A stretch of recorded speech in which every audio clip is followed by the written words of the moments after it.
everybody. My name is Thomas Harkin, and welcome to the FFC show. Today, I'm joined by Darrell Double Barrel Christopher from CFK Gym. He is fighting on Rhondda Rampage 3 against Tay Williams, who fights out of Welsh Gladiators. What I'm doing, hand it over to Darrell just to give a bit of introduction about himself now. Yeah, so I mean that's me. I'm a double barrel Darrell. Been doing K1 now for maybe 5 years out of CFK. Trained quite a bit before that, doing MMA for a few years, on off and on. Did about a year of Thai boxing.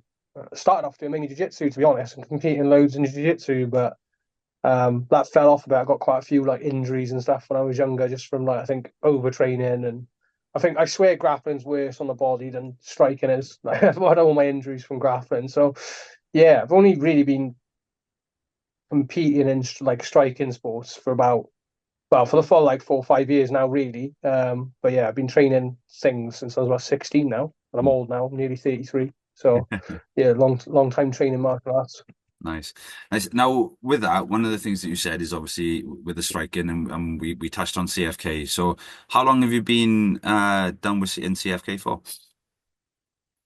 Yeah, so since just after COVID, so literally what happened was I actually met Jeff. I was training as part of Chris Reese Academy, but via Stu Tyree. So if you know anything about sort of Chris Reese Academy, they've got a lot of affiliates all over. So I'm from Pembroke Dock originally. So I've been training with Stu off and on for a long time, doing mostly jiu-jitsu and a little bit like dabbling in a bit of MMA. That's where I started doing BJJ, and then Jeff actually, that's the head coach at CFK. For those of you who don't know, he actually started doing a bit of jiu-jitsu himself. His brother-in-law trains a bit of jiu-jitsu. Well, not a bit; he's a black belt now. But basically, Jeff started turning up to just Wednesday nights in Carmarthen when we were doing jiu-jitsu, and that's how I met him. And then basically in COVID, I got really fat. Like is the long and short of it.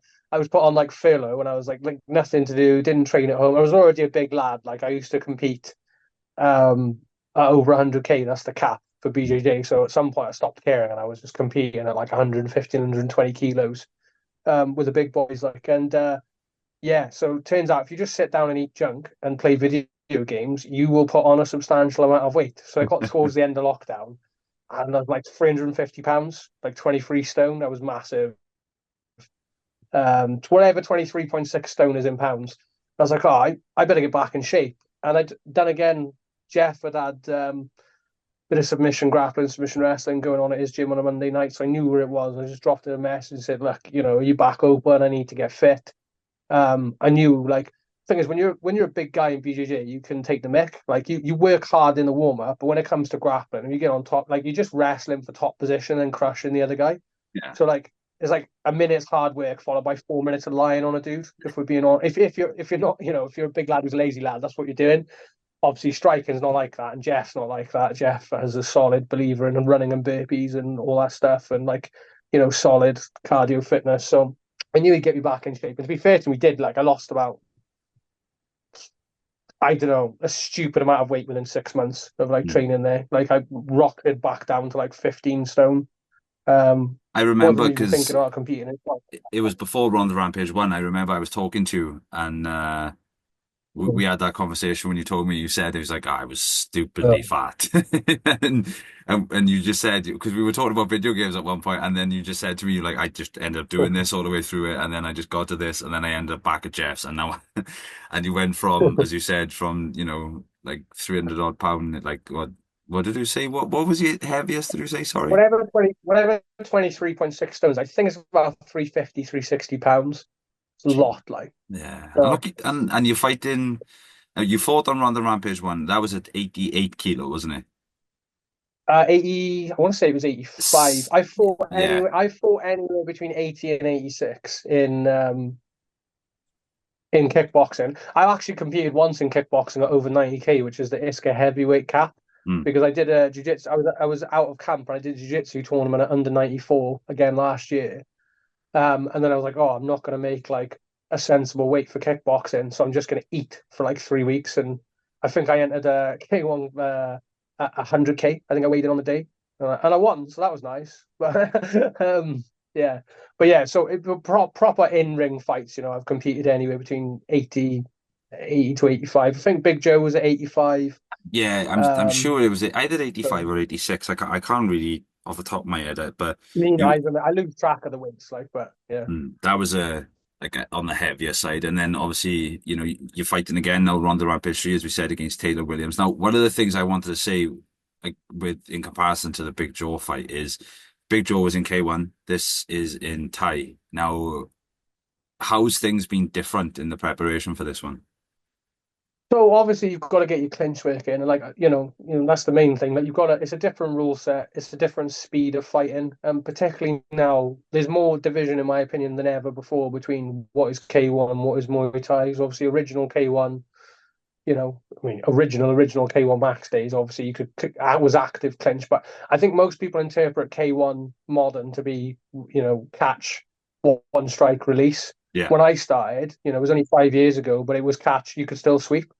So, my first couple of fights, I ran through people, clinching them and Mm. just putting out, like I'd only hit them once, but I would just transition, break, clinch again, knee them, etc. Like obviously I did a year Thai boxing originally. That's the first sort of striking sports that I did when I was a teenager. And then a lot of MMA. There's lots of clinching, lots of clinch Sure. breaking, clinch striking in MMA. And when I travel, I'll be honest, like I like clinching. I do gravitate when I travel towards, like, I get to train K1 at home. So when I travel, I do tend to go more towards like Thai gyms and things Mm. like that. Um, yeah, I mean, I'm looking forward to it. Let's put it that way. I mean, when I did ISCA last year, and I hated the K1 rule set in ISCA because you can't clinch or catch at all now. Mm. Feels like doing low kick with loose knees. I wasn't a fan at all. I literally wouldn't enter that format again now. When I competed and won in April, you could still clinch one strike from the clinch. By the time I went to Worlds in October, they changed it. No That's clinching at all, which was quite a, yeah, that's a big difference, isn't it? You know, like massively, and I got in the ring at sorry to talk, I got in the ring in November, and then, again, it was an ISCA referee, and they were allowing the amateurs to clinch one strike, and then I got in and it was semi-pro for a title, and I only found out when I got in the ring that I couldn't clinch at all. So I clinched the guy, and he was like, "No clinching, I mean it, like nothing. I'll take a point next time." I missed a bit of a shambles of a setup of a show. I turned up early. I'm always early, as you know. yeah. Turned up for the rules meet. Ref was late. I hung around for sort of 45 minutes. I said, "Right, mate, I'm going to go to the cafe. Please, can you let us know when the ref's here to do the rules meeting?" Half the teams competing went and sat in the cafe. Came back like 40 minutes later. When's the rules meet? Oh, it's been. You've missed it. I, Great. I Cheers. was just about Didn't to get a chance say, to ask, but yeah, I was just about to say, I bet it's that just like happened. sod's law. Yeah. Uh, So can be frustrating. So I'm looking forward to doing a Thai boxing because, like, no surprise rules on the day, less limitations as well. Like, you can keep the thigh. Obviously, you don't want to be getting oblique kicked and stuff like that when you're doing technically semi-pro or whatever. But I do think, like, keeping the thigh. I remember getting a telling off and kneeing someone in the side of their thigh once in a K1 match. And I was like, is that even a problem? Like, yeah, when has that been a thing? I know. I just left to think about. One of those, like obviously with those knees in a K1 bout, sometimes obviously when you do, throw them, sometimes it does bounce down. It's not, those are the things that happen. And you do take one to the knee and all that type of stuff. But one of the things you are right on is obviously the freedom and the less restrictions that you've got now when you are fighting in Thai, and that's one of the things that obviously that me and you spoke about prior to this was the usage of elbows. Now, Yeah. one of the things going forward, obviously again transitioning across. I know you've done a couple of rule sets now, but with the usage of elbows, are you gonna use that as a major advantage? I mean, I know Tay's fought C-class Thai before. I've actually seen him fight before we ever spoke. 'Cause we've got a few chats in the past. Like, I don't know if he's aware, but I've already fought with elbows at ISCA. So ISCA Muay Thai rules has elbows. So I did that in Austria.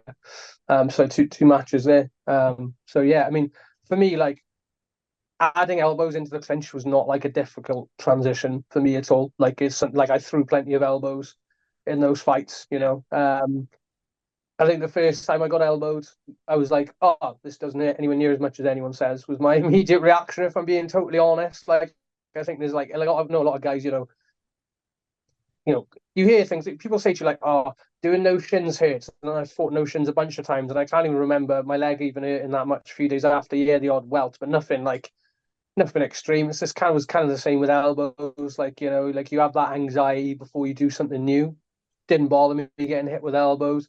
I like throwing them. I like combos with elbows. Mm. Unfortunately, Jeff's fought Thai, so even though he's a K1 coach, he's always taught us elbows as well. Like Yeah, Jeff will teach you anything and then just tell you what you can't do in a fight. yeah. People probably don't know that about him, but I think he's had about 5 or 6 Thai matches himself. Some were in elbow pads, some weren't. Mm. So we've got a little bit of that experience. Like I said, I've trained at plenty of Thai gyms and done the clinch classes, and I've been taught elbows properly by Muay Thai coaches. Like I trained down Wicker Camp a few times when I was in Sheffield, James Ogden's gym, MTGB world champ until recently. So yeah, I mean, I know what I'm doing when it comes to elbows. I like to think I certainly know enough to throw some, take some.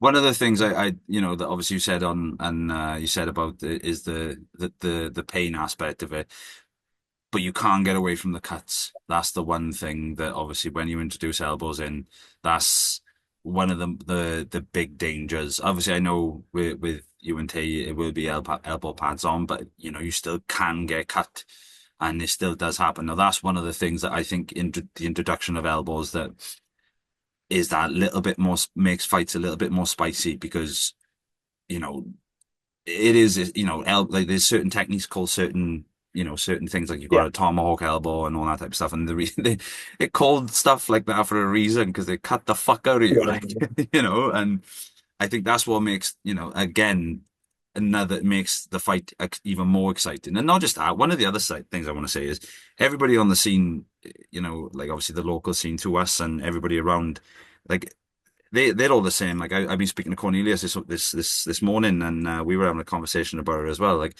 it's an exciting fight, and as I said, the fact that we get to see you guys use full weapons because Tay. Every time you speak to Tay or you see Tay sparring or if he fights K1, he always wants to fight Tay like all the way through matching. He's always saying about fighting Ty, and like I said, like having the two of you now with a full weapon set, so to say, I think it's going to be, yeah, I think it's going to be a good test, and especially at 83 kilo, I think with the weight, I think that's going to be something that's going to incorporate both of you. I know it's not a massive difference between your fight against Big Joe, but I think that little bit leaner, I think that helps as well. Yeah, I mean, there's no doubt about it. It's not to disparage Tate. Big Joe's an absolute specimen. The guy's enormous. Like his Bro, nickname is not superfluous. Like, when when when I seen him, right, I stand by this, and I told Joe this as well, right? When they sent me the photo to do the matchup poster, right, I stood there and I said he looks like a fucking supervillain. Like, yeah, I remember you telling me this. yeah, but yeah, again, one of the nicest dudes around. I remember like after the fight, like he come up to obviously we were talking, and he was a lovely dude. But again, a specimen. Now he's got a fight coming up on a local show. He's fighting a Portuguese guy. Um, but as you were saying, sorry to interrupt. I just wanted to get that story across about Big Joe. Yeah. No, I mean, no, you're right. Joe is a nice guy. I mean, I know he had a title fight for an ISCA, what do they call it? Amateur elite, they were calling it. Abroad just after I messaged him like good luck and stuff. And I'm quite friendly with all my Yeah, opponents after fighting, to be honest. I'm not yeah, not really like out to make enemies, I'm out to get experience. So like I'm going down Uzuru tomorrow, like I mentioned to you earlier. Uzuru Muay Thai in Swansea. I fought 3 of their guys. I think you saw me fight one of them, but I beaten 2 of them, lost to George. And I'm going down there training tomorrow because mm, it's a good sparring opportunity. They've got guys my size. Probably my last chance to have a bit of a tear up before the fight. So yeah, again, like work the Thai style a little bit more down there. So yeah, and for me, like fighting's never been about deliberately hurting people. That's just a mm, byproduct of doing the sport. So yeah, no, I'm looking for full weapons, like you say, mate. I'm looking forward to it. All I've ever wanted to do is put on good scraps. yeah. The outcome is not the most important thing to me. I just want to have a tear up, like as simple as that. And I think the rule set, there's advantages for Tay, there's advantages for me with like the way that we like to fight. So yeah, it'd be interesting. I think it's a nice clash of styles, to be honest. Yeah, I mean, I So agree on that. I do agree on that. Like, I think that one of the things, that if you watch Tay fight, he has got that very set speed style of going, and he's got that Thai style of going. And when you watch you fight, you've got that K1 where you're on the front foot, You know, even when you were fighting Big Joe, even when you took a shot, you were still trying to go forward. Do you know what I mean? And I think that's one of the things that is gonna show in this one, and it is a really good clash because I think when you have somebody on the other side who wants to put on a pace of pain, so to say, with Tay, where it's not so much like I said, not so much single shots, but that high display of time, and then you've got you then who wants to kind of not rush, but get into the fight and get forward. I think it is. It's gonna be a good scrap, and again. One of the other sides is like we said, like the two of you returning. The two of you fought on Rhondda Rampage 1. You both had good scraps. It was both tough fights as well. Like obviously you fought Big Joe, and then Tay fought Kester, and like to come back in now and the two of you to go at it, I think it just makes it a little bit more exciting as well. Yeah, I think maybe we've both got a little something to prove as well, just in the Mm. sense that like we both fought like kind of like big power punches. I Yeah, fought Kester when he was a fair bit larger than he is now, actually. A while ago now, he hits like a train.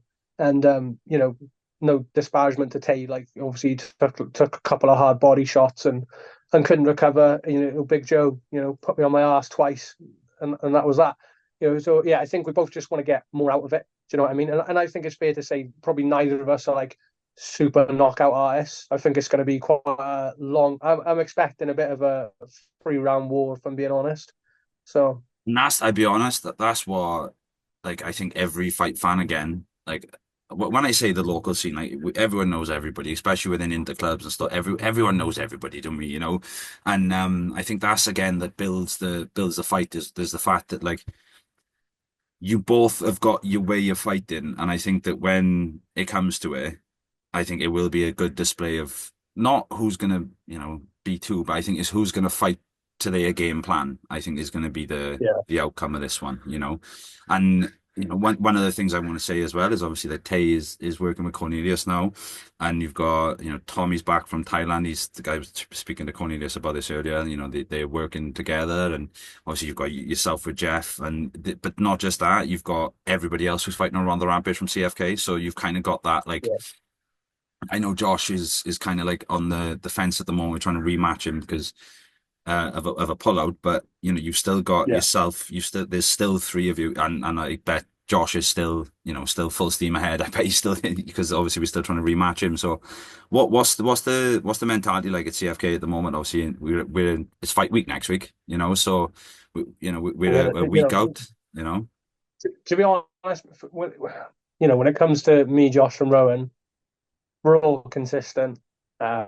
We are like every gym's got its core in it. The yeah, guys who like, if you're not there, like if I miss training, people like for whatever reason, I think like I barely miss sessions. Like that's not me blowing my own trumpet or whatever. I just believe if you commit to something, you need to fucking train for it. Like that's yeah, just I how I agree. am. Like Yeah, if I'm not at a session or Rowan's not at a session, someone is messaging us because they think we've been in a car crash. Like generally, like either we've told everyone why we can't do it and it's for like a substantial reason, Mm. like something you just an obligation you cannot get out of, or we're in training. So like animalistic is probably the way I describe it at the moment.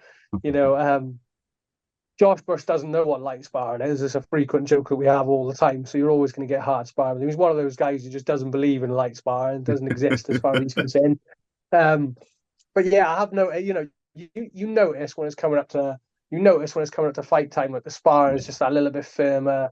You're not getting rest rounds. Like yeah, unless you're yeah. hiding and you're going for the easier parties in the gym, you're not getting a rest round. Like no round is going to be a walk in the park. We've had a lot of fighters go through Jeff's gym. Like the thing is with CFK is like it's most gyms, you have a hobbyist core and then you Mm. have fighters on top that come out of that. Yeah. Jeff just almost doesn't have that hobbyist core. Nearly every single person in that gym has competed. My wife used to train with me, she's competed 3 times. Like like he pushes people to compete. He doesn't tone it down, if I'm honest, for like beginners even that much and stuff. Like it is Mm. quite a rough sense of the training. And he's not torturing anyone, he's not hurting anyone, he's not letting us rough anyone up. But like you come in, he's putting you through a savage circuit for like 15, 20 minutes. And like quite a lot of people quit in his warm ups and they don't carry on. Like you never see him again, you know. One of He the does believe in things, hard training, you know. one of So the things I want to touch on with it, right? And I, I believe in what Jeff does. Like you ask any of my boys, I'm pretty much exactly the same. You know what I mean? It's like I think that it comes from that. One of the things I've always said is that mentality of like, you know, when you guys are competing, you like from a coach's perspective, you can't do anything anymore.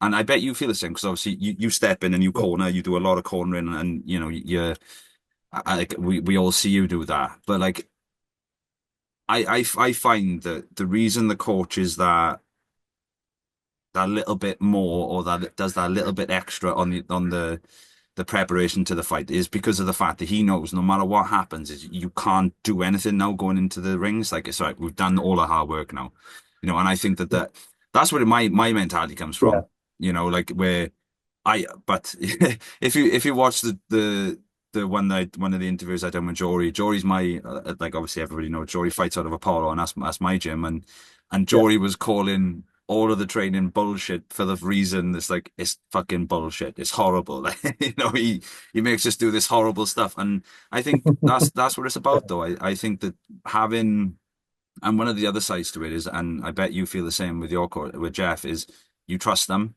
Do you know what I mean? yeah, So for sure. you trust what there's a reason to it. There's a method to the madness. I'm not, you know, you're not getting told to do, you know, you've got to do this or you've got to do that just for no reason. You're doing it because it's like, right, there's a reason why we're doing it, you know? Yeah, exactly, mate. You know, you've got to trust the process. Like I wouldn't be an active competitor if I didn't put the prep in. Yeah. Some guys are mad, you know, and you know, only I can think of only one time, and I won't name any names, where we let someone really was underprepared take a fight, kind of because he moved from another area and like another gym, and kind of like he exaggerated his experience. He turned up a bit, and then you could see it when he was fighting. You know, he gassed out in like the second round.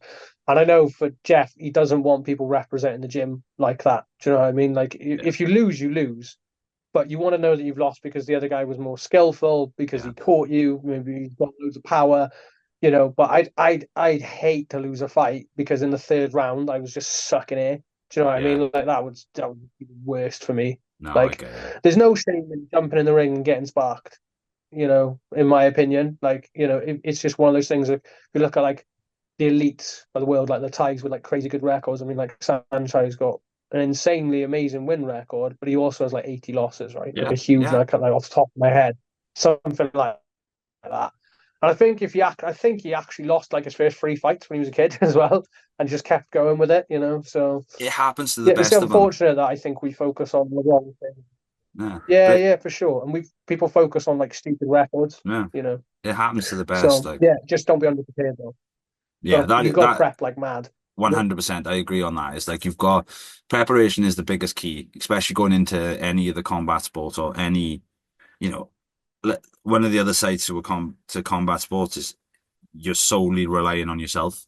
It's only you, Yeah. a referee, and your opponent. You can't, like you said, but there, you can't hide behind somebody and get it easy rounds. You can't hide behind the other 10 people that's on a football pitch or the other 14 that's on a rugby pitch. Do you know what I mean? Like Yeah. you're kind of relying on yourself in there, you know, and that leads on to my next question. How do you balance? Obviously, you're quite active. You're in the ISK, the the ISKA World Championships, and you know every big competition that's abroad. You're always you're always involved with, especially representing Team Wales. So, how do you balance fighting with everything else that goes on outside the gym? I- I'm just a sad case, mate, if I'm honest. I don't go out drinking. I don't do anything. Like generally, I know most fighters sacrifice in the sense that like they'll give up drinking for a couple of months because they've got a fight coming up and things like that. I just simply don't do those things full stop. So if I'm honest, my training in and out of camp is not too different. I just Mm. add some extra S&C sessions because my passion is training. Like my goal now, like I'm 33 this year. I turned 33 in March. And by the end of this year, this will probably be my last year of like full on competing, to be honest, because of the time commitment and everything that it takes. So for me, my goal now is just to get as many fights in this year, get as much experience as I can, like do whatever. So yeah, I don't go out drinking. I really don't socialize. Got like one friend who's not into fighting. I'm a bit of a nerd. We play like board games and stuff together, but I'm very much like, yeah, just I'm lucky as well that I have a 9 to 5, and that Jeff's gym is maybe a 2 minute walk from my house. That does So help, Ben. my Yeah. day will look like, I'll give you an example. Like my day will look something like this. I'll get up at about half 5, 6 o'clock in the morning.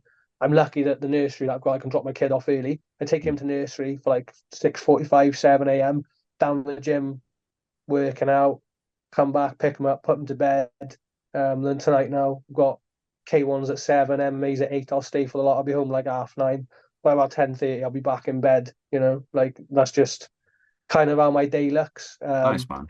Maybe outside of camp, some mornings I won't be going down like for a run and things like that. But for the most part, it's like 5 to 6 sessions a week minimum. Like I'm training every day. I remember once I checked with a finger obviously when I first started going down to Jeff's, I didn't have the status there that I have now in terms of like helping with coaching and things like that. So I'd always sign in with a fingerprint. After my first year, I looked at how many times I signed into that gym like Yeah. daily, and it obviously didn't count the times I was running outside, and it was over 500. So on average, I was in that gym like 1.4 times a day for an entire year. Like that's how much time I will spend down there. Like, and I was lucky because my wife enjoyed it as well. She'd Yeah. come and train with me. Like I said, she'd done a few interclubs, she had a boxing match and things like that. Not everyone's as convenient to have the gym on their doorstep, a Yeah. job that allows them to like train around it. I'd hate to be doing this with shift work. Some of the guys put in a hard 8 days labor and graft. I get to sit down all day. I've got a standing desk, so I can have a bit of a stretch. So it's I'm like when I travel, that gives me a good solid week of training as well. So I'll go to like I'm down in London. I've been to like Walthamstow Muay Thai, London Fight Factory, which is like a massive gym down there with some really high level guys. From up in Sheffield, there's an MMA gym I go to a lot called Unrivaled MMA. Shout out, Brett, if you ever see this, mate. There's Wicker Camp. It's given me an opportunity to train around. So I spend 3 weeks at home working from home. That's the other thing. So I can Mm. do my laundry during the day between meetings and that. Just yeah, that so I stay disciplined from a very rigid schedule, if I'm honest, and there ain't no time for drinking and partying outside of that. Any time that I get spare, I'm spending it with my kid. Like That's simple fair. as. Like I Yeah, don't that's have fair. time for anything else. So, That's fair enough. That's and fair. my wife puts up with a lot, a lot. So, So, one of the ones I wanted to ask you is, where did double barrel come from? funny enough, mate, some kids at school. I mentioned I used to be chunkier. When I was a teenager, I was a little bit chunky. It's just some rubbish. This kid I hated called Otto used to call me when I was a teenager. And I mentioned it to my mate, who's I've known since university, and he was like, "That should be your fight name." And then he just badgered me enough that I just went along with it. And I Eh? think someone else called me something rubbish. I can't even remember what it was now, and I was like, "Not having that. I'd rather have double barrel than that." But it was originally because I was fat. Like I think everyone assumes it's because the like relationship with a gun, but it was actually a reference to the fact that I was fat. But it works, So but that's where it came from. it does what you want it to, you know what I mean? It's a decent nickname. Now, Everyone likes a bit of alliteration, so one of the ones that I wanted to ask, right, is you know your opponent quite well on this one. So in comparison to Joe, like, Joe was from Lincoln. You come down with a couple of other boys from Lincoln, and there was a couple of them on right now. One of the things I wanted to ask is there any different mental preparation in the fact that you know Tay, like you would have crossed paths with Tay on countless amounts of times? Is there anything that's different that you're doing to prepare for this one, or is it just another name on another date? um, bit of a strange one with Tay because the guy's at one point he was a very eclectic fighter. He's a difficult guy to prepare for in that sense because when he first started out, he fought like a lunatic, and hopefully he's not offended by that. But I think if anyone's seen some of his older fights, he'd come out swinging sometimes. Other times he'd come out reserved, and you never quite knew which guy you were getting on the same day. Yeah. That being said, he did fight a teammate of mine and lost by decision to Rowan. And again, like me, he's fought at multiple weights. That has an impact on how he trains. I watched this fight against Nathaniel Passmore. That was a banger of a fight on Jeff's show, CFN. They had a proper like war between them. And he fought actually one of the guys who, well, my current main MMA coach, Cameron. A couple of weeks back, they had a K1 scrap, and Cameron, I think, stopped him in the second. I think Tay hurt his leg or something, checking a kick. Yeah, and Not adrenaline, too wasn't it? sure on And the Waddy's exact show. specifics. Yeah. Yeah. So, I mean, I don't know. I've seen his fights. So if anything, I think I've got I'd like to think I've got more of an idea of how he likes to scrap. Hmm. But you also can get a totally different fighter. I think sometimes he rolls a dice in his head, and that's the Taylor Williams that you're getting. Yeah. That's not necessarily a bad thing for him, you know. It's my I'll be honest, my main prep is just train hard. I've got my game plan. I do think he has some things that he likes to do and some ways that he likes to fight. I think I can stop that. We'll find out. You know, like it's one of those things, you know, it's like I say, I don't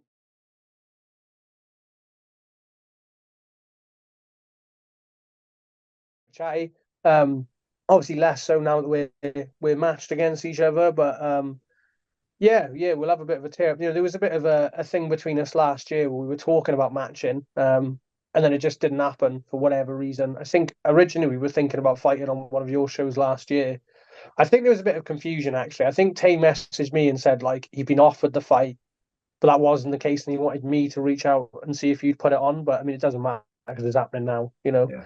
But it's at this rate, it won't be too long, and I'll have fought everyone at my weight around here. Do you know what I mean? Like there's only so many boys in the 80 kilos, you know. So it's I knew when I met him, eventually we'd probably end up having a scrap. Do you know Mm. what I mean? There was nothing like it's not like from a bad place or anything. There's just there ain't that many guys walking around 80 to 84 kilos. You know, eventually it's an inevitability. So Okay. And as you said, when there's only so many there's only so many people around that you can fight.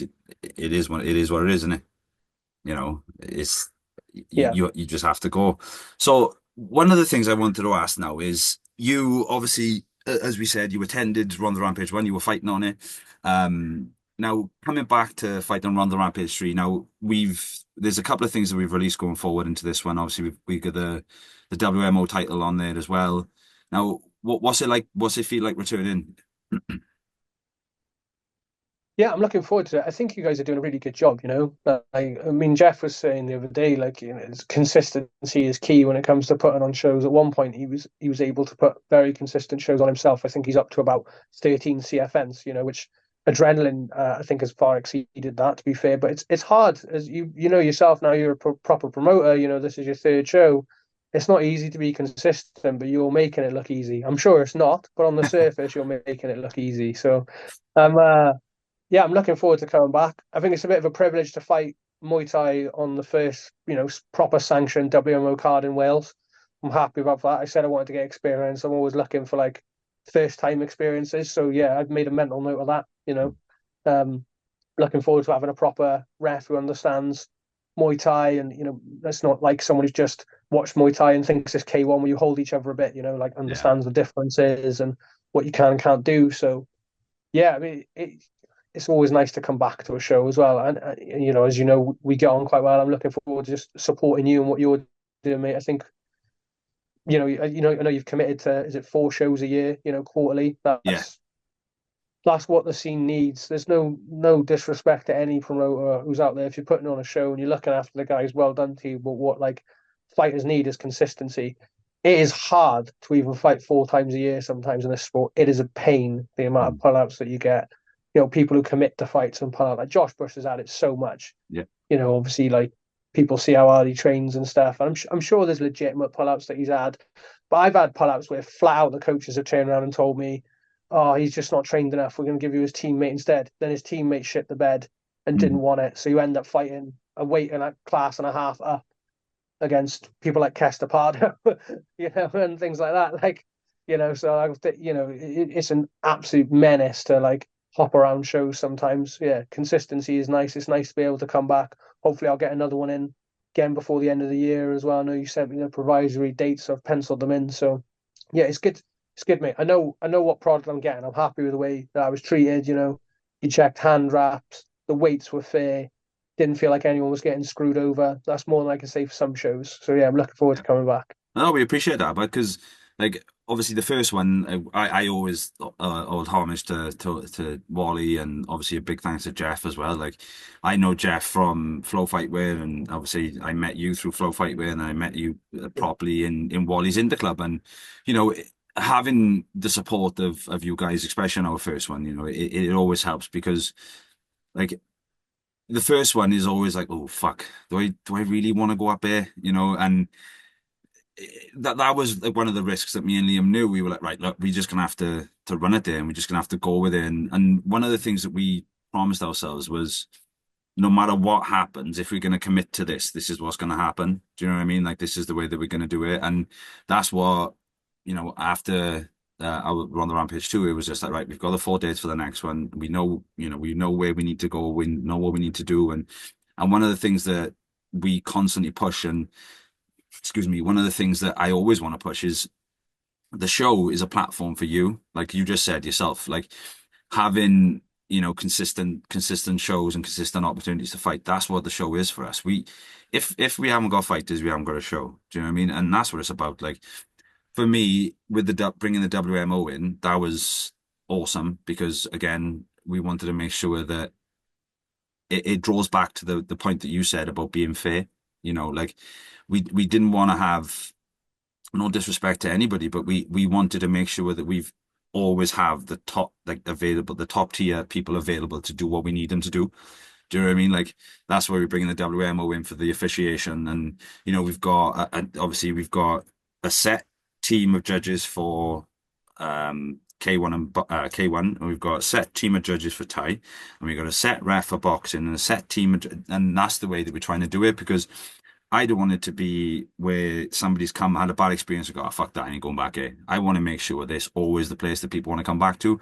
And obviously, it sounds great. Like you had a tough fight in your first one, and you were I think, what were you? I think you were the third fight accepted for this one. I think even on, so it shows as well. It shows to us as well. So like I said, it's good to hear from your perspective. And one of the other things is you fought, as you said, you fought everybody and you fought the round as well. So it's good to hear. Like,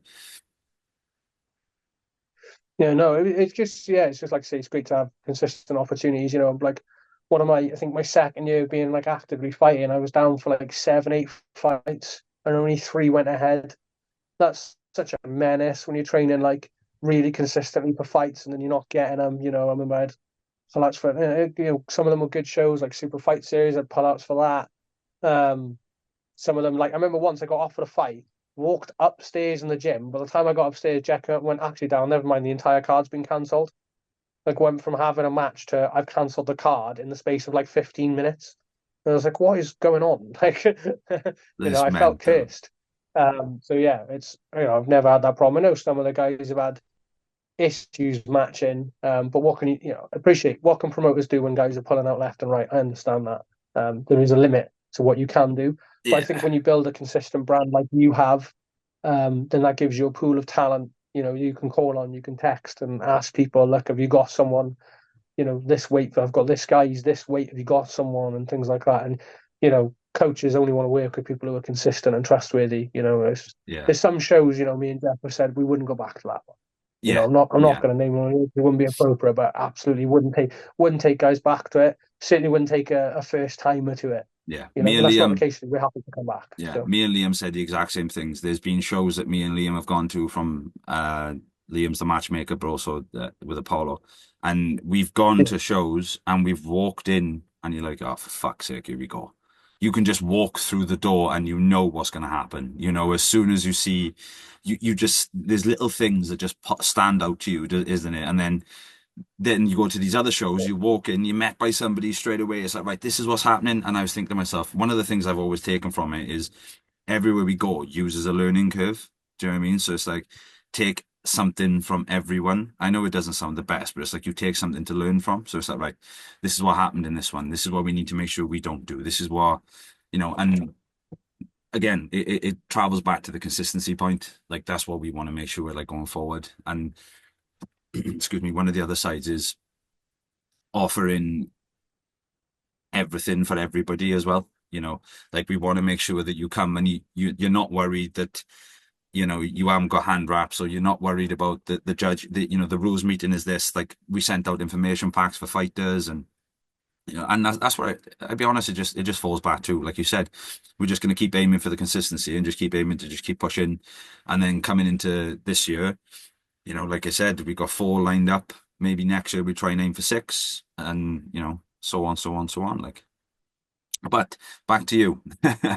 Now, one of the things that I know we touched on it just now a little bit, and you said about Josh with no soft sparring, or but because there's a couple of you fighting on the card now, right? Do you think, and obviously one of the other sides is that you're all fighting in the same, pretty much the same discipline. You've got 2K1 and one Muay Thai for yourself.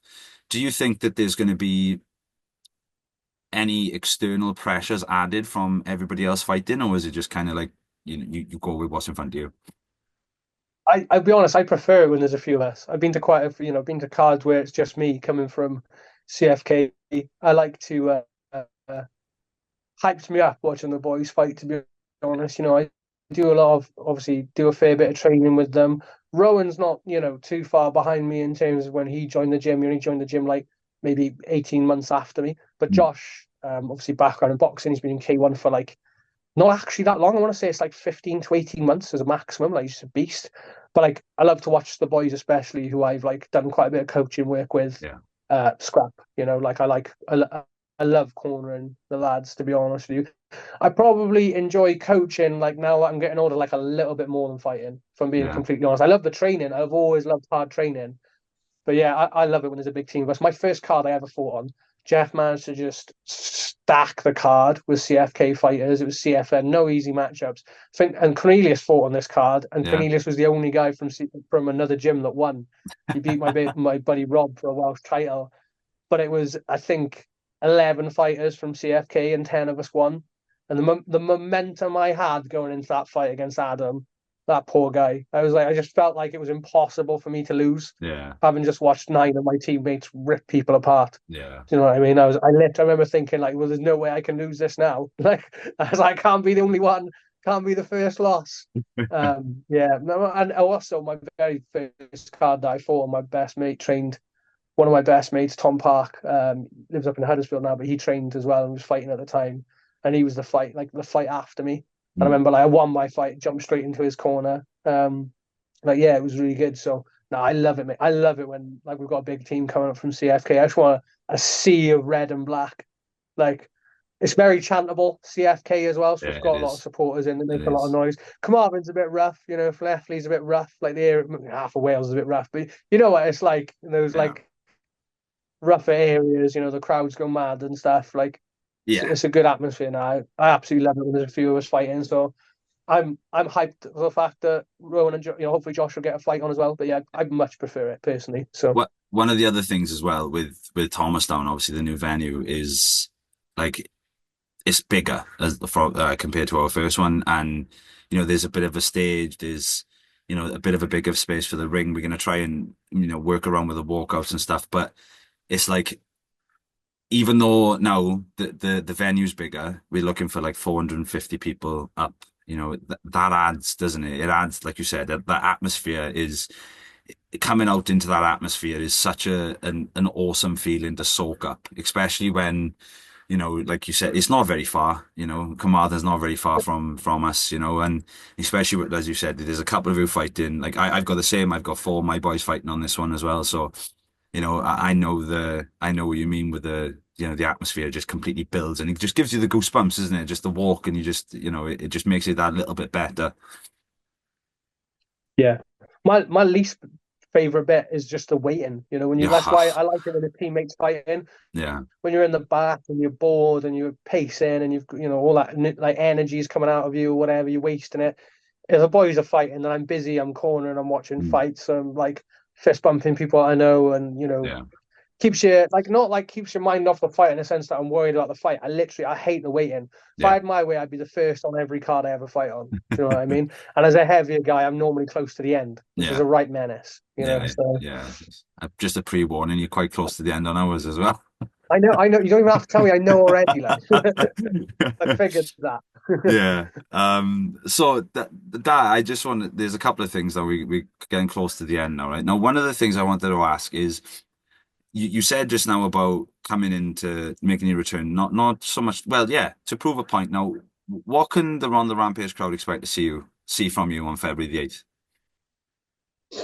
Like we sort of touched on, like I think a lot of forward pressure, if I'm being honest. Like I just want to go in, get stuck in. Yeah. I've got a fair few tricks up my sleeve. I'm quite a tricky fighter when I can get going. Lots of, if I'm honest, lots of sweeps, lots of like dumps, things like that. Like that's I like to put on a bit of a show when I find my rhythm. Like Mm. so lots of forward pressure. We talked about elbows. You're going to see plenty of elbows. If I'm in elbow range, they're coming out for sure. And I know Tay's got the same plan. He said straight away, said his elbow's got a scope on it or something. Well, I hope so. So, I just want to get stuck in, have a proper good scrap. I'll Yeah. fist bump him afterwards, whatever happens. Like, but yeah, just a good scrap. That's what I'm expecting people to see. Like, I want to show them what proper a good Thai boxing fight looks like. Yeah. And now, just one more before we finish up is what is your prediction for the fight then, Da?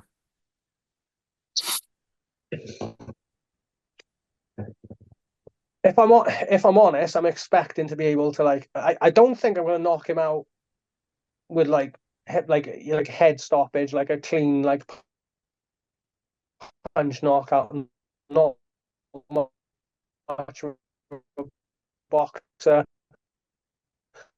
I can punch hard, but it's not about how hard you punch. It's about different things. Be shot with liver shots, chop people's legs in, throw people. They don't want to get up. Yeah. So if I'm honest, like I think I can stop him just with forward pressure, just put it on him. Um, in the later rounds, Tay is durable. I think people underestimate how durable he can be. I've seen him take some licks. Like Mm. he's not easy to put away. But I think I've got the game plan to do it. Finish him with knees, elbows, etc. Like drop him from the clinch. If I'm going to get a finish, just going to come that way. Otherwise, it'll be just a tear up for 3 rounds, and I'm happy either way, to be honest. So Awesome. Awesome. Dad, I just want to say thanks very much, man, for joining me. It's awesome having you on. And, one of the things I want to say as well is obviously having you on, you can see the excitement in you for this fight as well. And like I said, it's one of those that a lot of people have been speaking about. Me and Liam, as soon as we matched it up, we were like, this is going to be a barn burner just because of the fact that, you've got that extra little bit of freedom and stuff. And, like I said, I'm excited. Now, I just want to say as well, one of the things that the Rhondda Rampage offers as well is the fact that you're coming back to fight and, as you said, to prove a point against somebody who was also fought on the same show. So, and as we said, you kind of know your opponent as well, and I think that it just kind of like builds that fight that little bit more. And I'm fucking excited, man. I'm very excited. Like I'm. So yeah, I just want to say thanks to all the sponsors as well for getting behind the show. That is there any shout outs you want to give out to, but just give one final shout out to Jeff and all the boys at CFK. I guess thank you to everyone who's helped me prep. Like we mentioned, Josh and Rowan, there's Wesley as well, been really consistent sparring partners. yeah, We all know what a pain it is to get consistent sparring partners. Like I said, I travel around. There's a few gyms that I train at, I mentioned earlier. So shout out to you guys as well. Appreciate all the effort, and just thanks to yourself, Tom, for the opportunity, etc. I'm of looking course. forward to it. Thanks to Tay for taking the fight. Hopefully, we have a good scrap, come out of it battered, bruised, and laughing. That's my preferred option. So So just and have a nice war. Yeah. love it. The last one, Dad, where can everybody find you on socials? Excuse me. So just follow me on Insta probably for fighting is double barrel K1, nice and easy to find. Yeah, it's open accounts. So if anyone wants to give me a follow, feel free. Obviously, CFK gym page is linked there as well. We're an open gym policy. Anyone can come train with us anywhere, anytime. You know that yourself. Obviously, we're just a bit too far apart to have made it happen yet, but Yeah. got that Interclub coming up March the 2nd in Llanelli Gym. So have a look for that if anyone's interested. Everyone's Awesome. welcome again. So Awesome. Awesome. And yeah, Dad, thanks very much, man. I really appreciate it. I can't wait for February 8th. Guys, tickets are pretty much sold out now. There's no paper tickets left. The only tickets we got available now are on Boxed, or if there's any fighters that got any left themselves. February the 8th, we got a card stacked of fights from boxing to K1 to Muay Thai. And just a thanks to our sponsors, Flow Fightwear, Conks Barbershop, Brad Bailey Civils. Uh, there's so many to thank. We got Muscle Mechanics, we got Scutari Mouth Cards, we've got everybody that gets involved. We've got Welsh Italian Pizza that are going to be there as well. We've got so many people to thank, and we just want to say thanks for everybody for getting involved and being behind Fight Club and Rhondda Rampage. But as I said, guys, tickets are still available on Box. That's the only way you can get them, or through your fighters. And we look forward to seeing you all on February 8th. Thanks very much, guys.